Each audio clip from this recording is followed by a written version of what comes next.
Welcome to the Mobile Workforce Podcast, where we sit down and have real conversations with business leaders that have been where you are. During these interviews, we'll dive into what it takes to improve systems and champion processes that maximize performance. Each week, our trailblazing guests share their experiences and understanding of the workforce to help inspire change, challenge our thinking, and share what it takes to successfully travel the road to profitability. Now here's our host, co-founder and chief evangelist of About Time and WorkMax, Mike Merrill. Hello and welcome to the Mobile Workforce Podcast. I'm your host, Mike Merrill, and today we have our good friend, Dennis Stejskal, back on the show. We spoke with Dennis originally back on episode number 3, back at the very beginning. And then we also had a conversation with him last week that was so much fun, we decided to invite him back for one more discussion. So lots of great things going on in digital and mobile and cloud-based technology and purpose-based software and things that Dennis can shed more light on for us. So we thought we'd continue that conversation. So thanks again, Dennis, for joining us. We're excited to have another conversation. Thanks, Mike, for having me back. I guess something must work if you invited me back after a week. So, yeah, and it's funny. Since we talked a week ago, I've had relevant conversations in the last couple of weeks that really made me think about innovation and this whole business technology, what's happening in our space, and it continues to flow in a direction I think I've personally been seeing over the last, we'll say 24 to 36 months. So it's flowing in a continuing direction, but it's getting very interesting, very interesting. Well, that's great. Yeah, you mentioned on the last episode, and I know this well. I mean, you've been at this for about 40 years, I think. So if anybody knows what's going on and how things have gone over the last several decades, it would definitely be you. Yep, we definitely have seen, cycles. I always looked at it in my career as we had old mini computers, which most of the listeners probably don't even know what those were. Then we moved into our Windows area and our Windows software and networks and all that kind of stuff of everything they could do. Then we got the internet, and the internet, really started showing up in operational software. Well, now we're into this next gen, I think, this next evolution. And it's about the data. There's so many data points out there these days that it really is a little bit hard to keep track of them all. But it's typically pretty solid data if we could figure out how to consume it all. And that's a major change we're seeing is the consumption of the data and how it can be truly consumed to truly influence our businesses in a positive way. Yeah. So what are some of the interesting things, like some samples of what you're seeing out there that are, this data collection that is new? What are some things you can share with us? Yeah, and it's a little bit, I talked about this a couple of weeks ago when we chatted about purpose-based software that, the software of today, I'm seeing a lot more is being specialized for both the role, the persona, as well as the industry that it's fit into and the trade that's being used for it. So you think about something as simple as, the tracking of small tools. Small tools and tracking of them has been a need for many, many, many years. One of our industry leaders there that we partnered with for many years is a company called ToolWatch, and they've been able to help identify, where was the last time we saw a piece of equipment and get it costed to the job and a variety of things there. But they weren't the manufacturers of the tools, so they couldn't measure. Who was it I was talking with? Milwaukee Tools. And here's an example of technology I just don't totally understand. But there's torque wrenches of some sort that you need to use the torque wrenches to torque the nut, I guess. And they can measure the torque of the wrench. And as they measure each one, that's a bit of data that is now, they were telling me, ties to safety, and a variety of other things that data. Well, Toolwatch, nothing against Toolwatch, couldn't do something like that because they weren't the manufacturer of it. So this whole Internet of Things that we've heard about for years, it's just getting deeper and deeper into the job site. And I think the Hiltis and the Milwaukee Tools of the world, they've got some really neat technology these days that helps you track the tools better, truly knows where the tool is, can put we're making the job sites that much smarter to truly know. The one I saw just recently, and I can't remember the name of the technology, but I remember talking to a colleague some time ago, and he talked about walking by a toolbox on a job site and magically waving a scanner over it or something like that. And that was probably, I think, the conversation. And this was some technology where a good sized general contractor out of the Seattle area was looking for this type of thing and thought it'd be really cool to just scan the toolbox to know what tools were in there. That sounds kind of cool. So I'm watching this. We're having a discussion with one of these partners, and I'm seeing, or one of these companies, tool companies, and I'm seeing a little visual where they show the truck driving out of the warehouse. And they had this little device with two antennas spitting up out of the top. I forget what it was called. And I said, "What is that?" He says, "Well, we can scan the equipment as it leaves the shop anywhere up to 100 feet. And 100 feet, that's 33 and a third yards. I played football, so I know how long 100 feet is, and that's pretty incredible." And he says the accuracy is unbelievable, and so I think it's that type of technology is just an example of more data points. Now, what's the value of that data? Well, we know when the tool left the warehouse. Guess what? At the gate of the project, they had the same device. So what's it measuring? Of course, the location of the tool. Now, with job site wire meshing or network meshing going on, they can now extend that through all the floors of the building.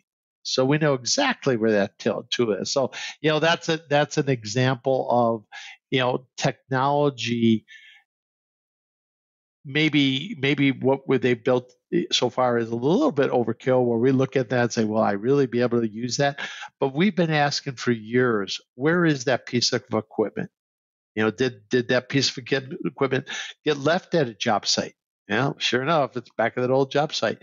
So that's kind of a neat one. Another one that I ran into is things that you really just didn't really realize you needed automation for. And this was a particular company that tracks rebates from suppliers.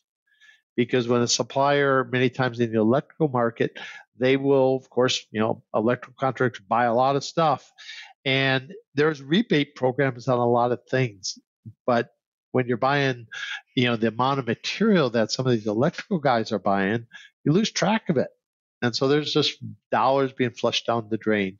Kind of the same thing if you think about productivity and you think about efficiency. If a superintendent has the authority and can quickly let a supplier know, "Hey, I'm sending someone over to pick something up because I need it." Number one, you can get feedback that the supplier has it or doesn't have it before you even send someone over to the supply house. So this whole area of field procurement is, again, an example of purpose-based software. Very specific role, the superintendent. A very specific market. In this particular case, it was electrical again, the electrical contractor.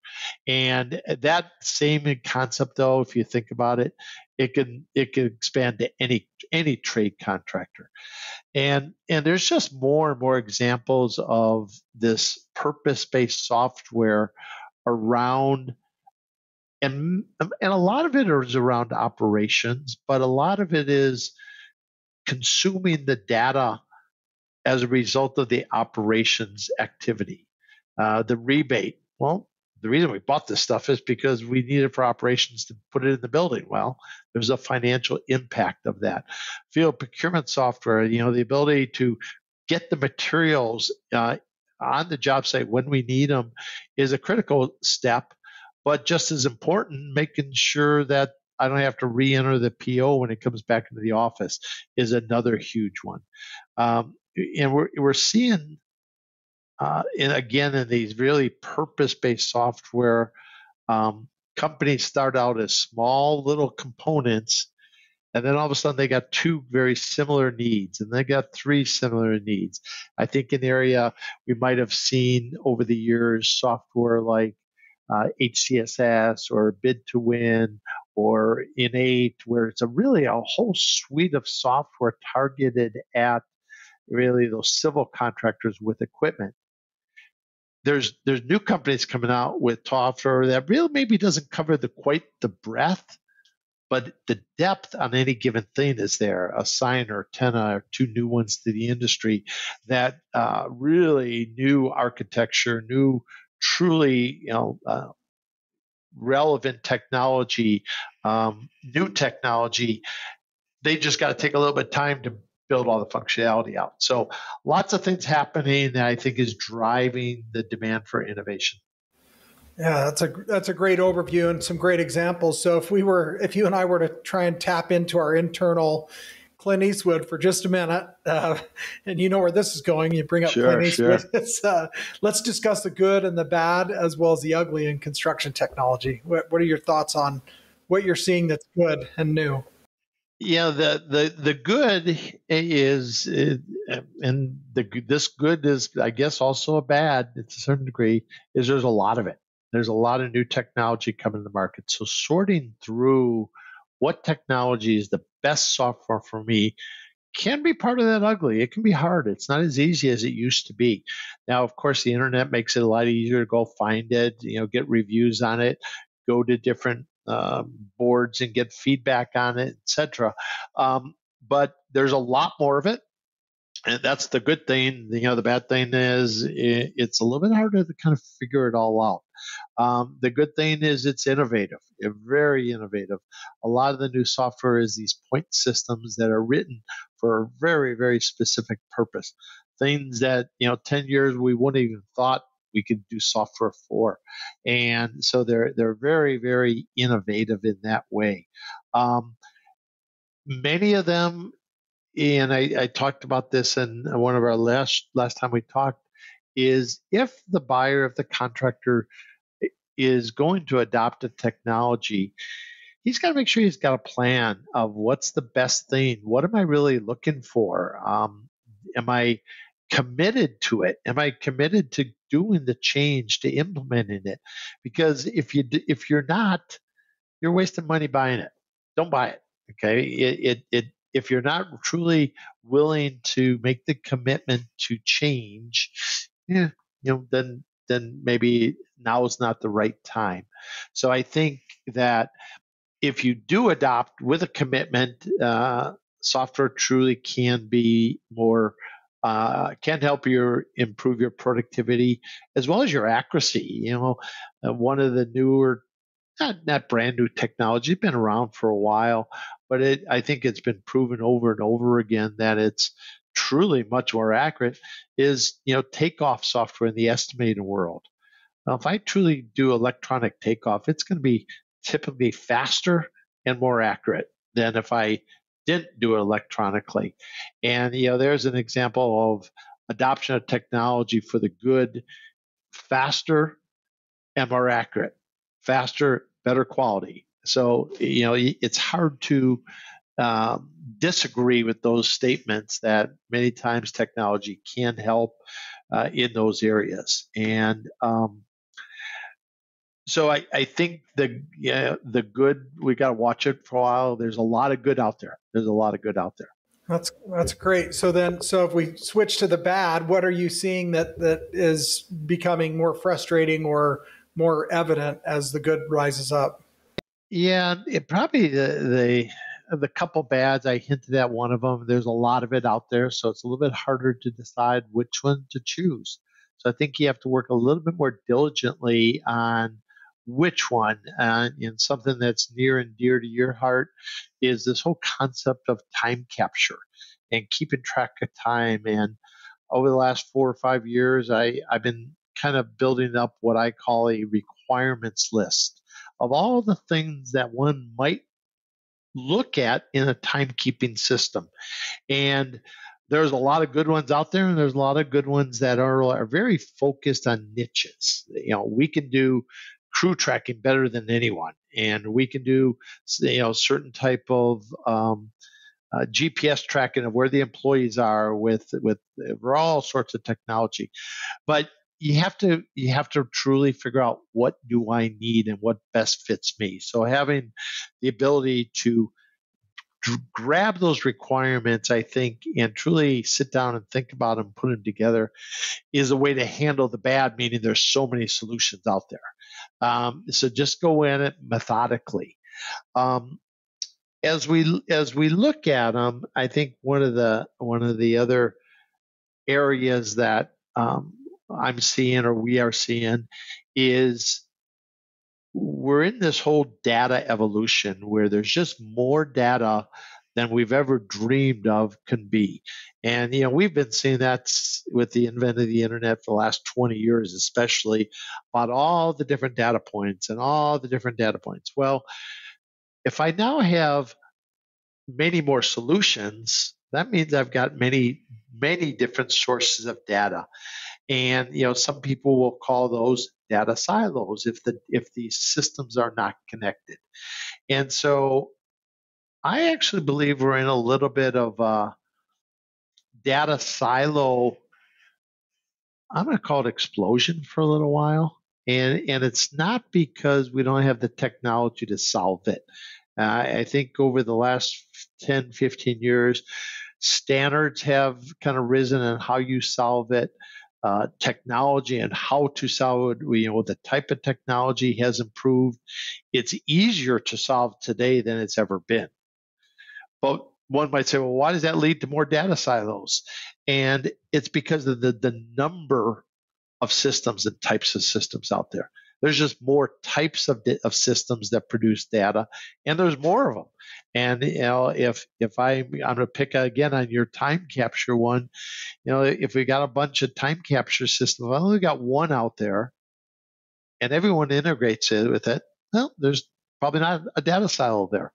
But if I got two out there, and not everyone integrates with the second one, I've got some data silos starting. Now I got three out there, and it can just multiply. And so I think that's something that we as an industry have to watch and I think standards will help there. I'm part of a group called the Construction Progress Coalition. And there's a group out there on studying construction financial reporting via XBRL. And XBRL is an international standard for XML. And I think these standard groups are working hard.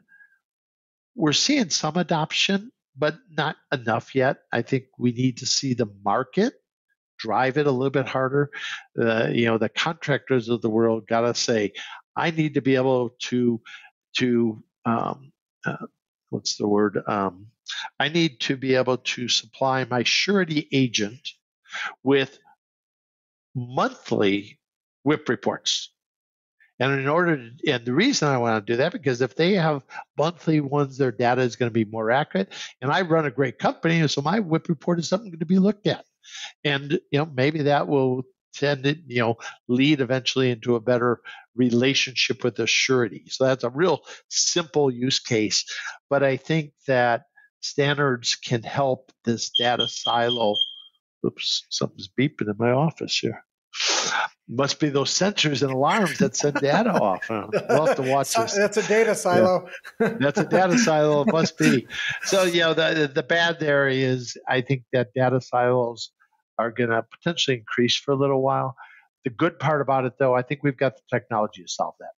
It's just the willingness by the software vendors in a lot of cases to step up and solve those silos. That's great too. So when we're kind of joking here, but when you think about the ugly, what's the ugly in construction data? What's something that you're like, oh man, are you kidding me? Well, one of the biggest ones I think truly is the paper companies. The paper companies, there's a hell of a lot less software being used by paper companies by construction companies these days. So my filing cabinets usage goes down.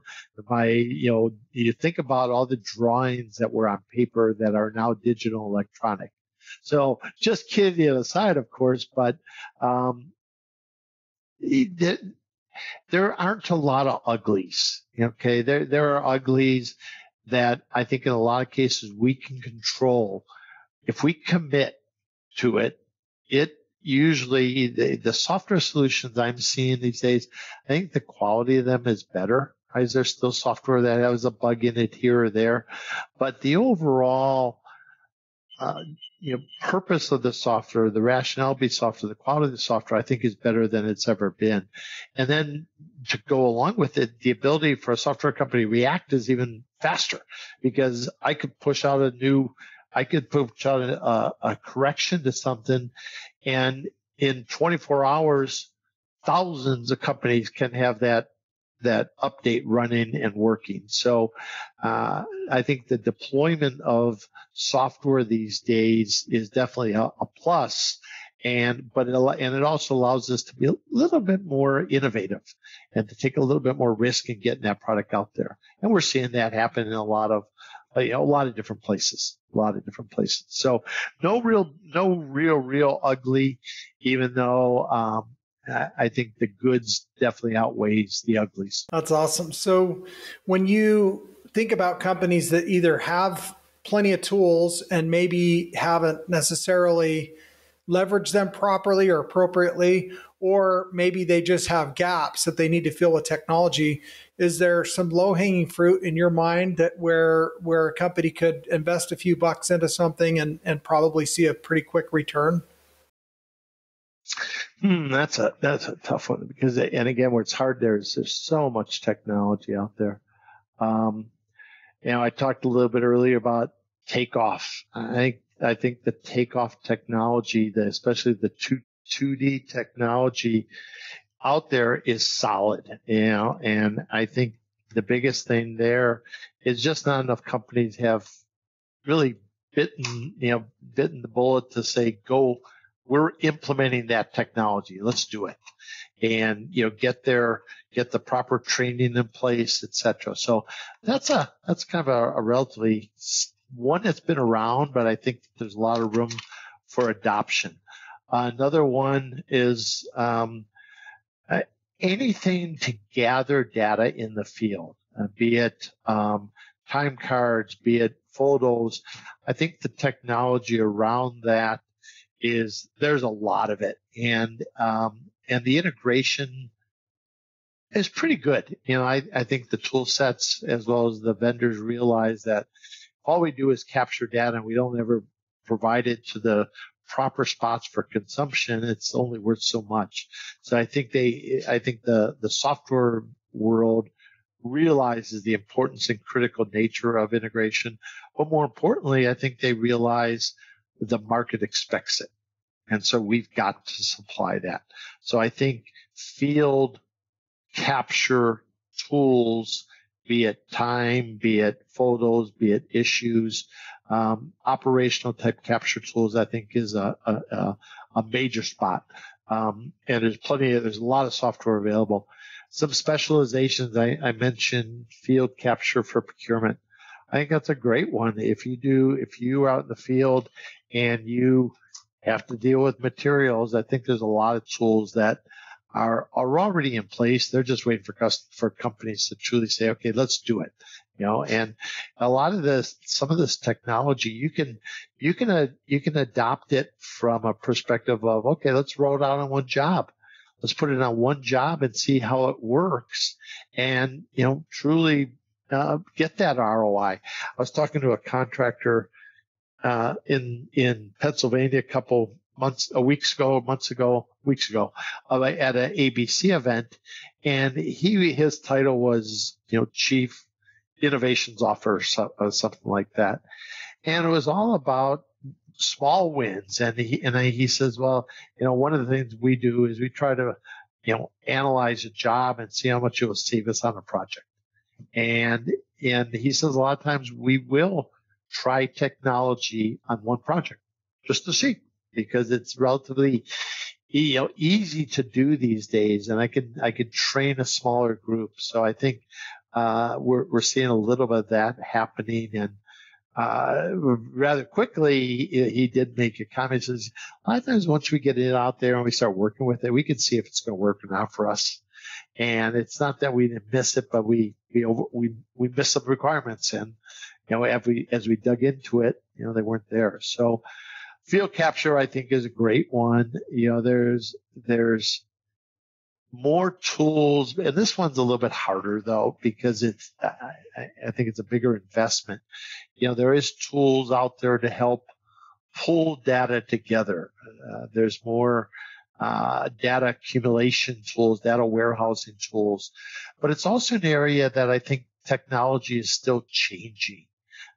You might have heard of technology called Snowflake. It's a database type technology tool that is kind of being built to real time accumulate data.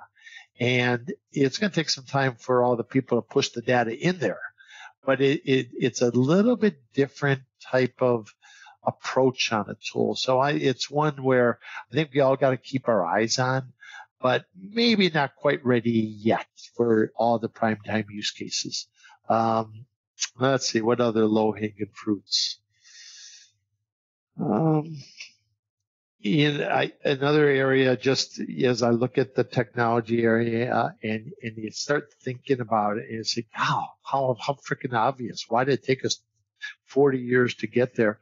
I think safety. I think measuring safety, helping on safety. As I look, and this is the first time I've ever thought of this. I've done an analogy in the past of a construction financial manager saying, we were historians at one time, then they were kind of data analysts, and then finally they're predictors. And if you think about safety, I think it's going through a very similar evolution. For a while, everything having to do with safety was manual. Everything had to do with safety. Your toolbox talks were all manual. Everything was manual. Keeping track of training, everything was manual. And even tracking of incidents was somewhat manual. And I think we're over that now. So incident tracking on safety we're well beyond that. And there's a lot of different tools out there to track what's happening, what has happened from a safety perspective. But I think that is a case of a set of innovation and tools. Moving into the second level is better analysis of the type of better analysis around safety. What types of events do they happen on certain days versus other days? Do they happen with certain crews have bigger safety incidents? So the analysis of the data, because the data is more data, and I think that the quality is better, is now in a case where it can help a safety conscious company that much more. And then that is now switching to predictive. What could we do to help prevent the accidents? And that's where the safety world, I think, is now. It's kind of been through one, and it's been through two in a rather quick manner, because 10 years ago, you didn't hear a lot about safety software. Everyone's touching it now. Everyone's touching it. And so as a result of that, I think we've evolved through that quite quickly, and we're getting into the analytical. And I throw wearables and some of that type of technology into the safety spot. If you can predict that someone's temperature their body heat is getting up where this guy's going to pass out, and you can now truly see that happen in real time and get them into the shade, get them off a job site, that's one less accident that's going to occur. So I think safety, if you don't have a strong safety solution in place, there's so much you could do with just the novel, simple portions that it's a great one to start with. Learn what you don't know, and master that historian type approach, get you quickly to a little bit more the analytical approach. You can do that today probably pretty easily. There's a lot of software out there that can help there. Yeah, that's a great one. And in fact, I shared this thought recently. We've used it for years just in presentations and discussions. And essentially, there's a reason that the rearview mirror is only like 8 inches by 2 inches on your vehicle. And the windshield is probably like 5 feet by 3 feet. And it's so you can see what's coming as it's coming. The rearview mirror is just to let you know what you ran over a ways back there. So see where you've been. See where you've been. Same concept here. And I love how you analyze that with regards to safety, real-time visibility, which leads to production. And then, managing those issues as they come up or before they come up, opposed to trying to go back and, baling wire and duct tape them. Yep, exactly. And again, probably the biggest takeaway for myself, because I haven't thought about it, that particular one that much. I haven't spoken to that, but it's truly there's a lot of companies that are still using paper and pencil there. They're still in the analog world there. And I think that's an easy one where you can see pretty quick return pretty quickly by just doing some very simple things. And the software is better than it's ever been in that space. And I think it can definitely get you started down the development of a much stronger, better safety program. Yeah, the tools to administer that type of a system are now in people's hands already. They're already in apps. It's already in their eyeballs. So yeah, it makes a lot of sense. Yep. So that was awesome. Well, another great conversation. I really enjoyed that. I thought I'd just end up with just a couple of last personal questions here. Dennis, you've been at this a long time. What's something that you've really learned to be grateful for in your illustrious 40-year plus career at this point?